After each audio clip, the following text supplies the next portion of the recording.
Britain in the early 1980s was a fascinating place for car lovers. The country was famous for elegant luxury cars, powerful grand tourers, and sports cars that looked unlike anything else on the road. From Jaguar and Aston Martin to Bentley and Lotus, British manufacturers were building cars with character, craftsmanship, and plenty of ambition. But one British car pushed that ambition so far that it became the center of a major racing controversy. Today, we're counting down 6 remarkable British cars from the 1980s, ending with the extraordinary machine that was banned from racing. Number 6. Bentley Turbo R. Introduced in 1985, the Bentley Turbo R brought a new level of performance to the traditional British luxury car. It used a turbocharged 6.75-liter V8 and combined strong acceleration with the quiet, comfortable interior Bentley buyers expected. From the outside, it looked imposing rather than sporty. Inside, it was all about leather, wood, and traditional craftsmanship. People loved the Turbo R because it proved that a large luxury car could still deliver serious performance. It wasn't trying to be a lightweight sports car. It was something more British, a powerful luxury machine that could cross the country at speed without making its passengers uncomfortable.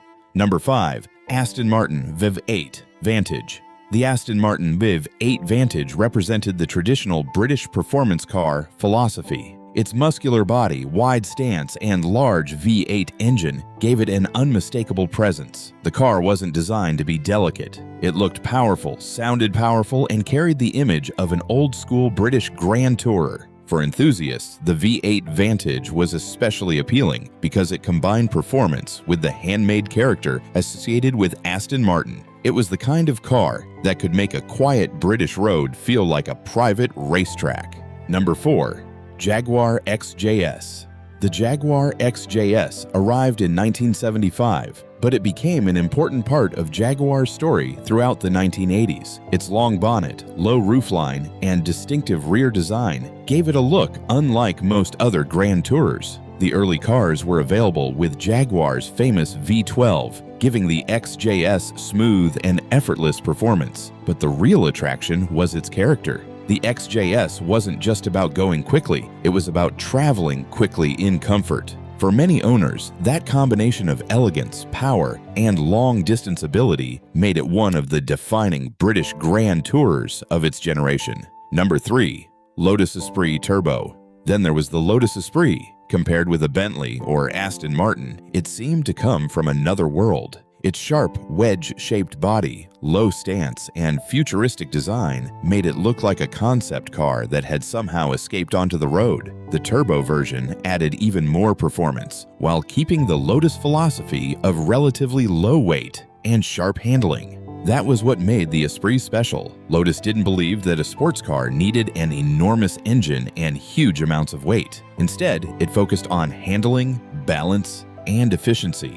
The result was one of the most distinctive British sports cars of the era. Number 2.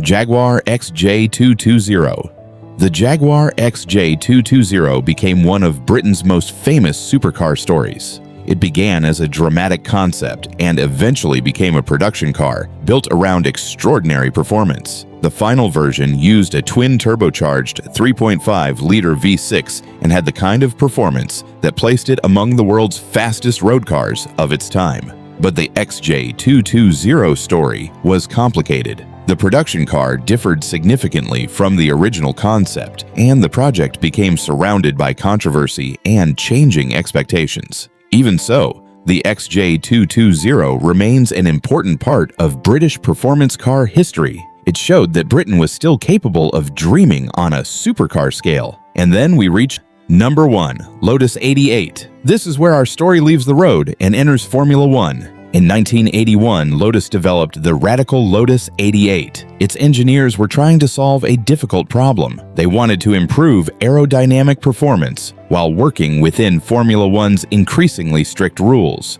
The solution was extraordinary. The Lotus 88 used a twin chassis concept designed to allow the aerodynamic bodywork to work independently from the driver's suspension. It was clever, it was innovative, and it was controversial. Rival teams questioned whether the design complied with the regulations. At the 1981 Long Beach Grand Prix, the car was rejected. Later that year, the Lotus 88 was also prevented from competing at the British Grand Prix. The exact technical arguments surrounding the car became a major part of its legacy, but the important point is simple. Lotus had created a machine that pushed Formula One engineering into territory where the rules and the technology were struggling to keep up. And that is why the Lotus 88 remains so fascinating. It wasn't remembered because it dominated a championship. It was remembered because it challenged the idea of what a Formula One car could be.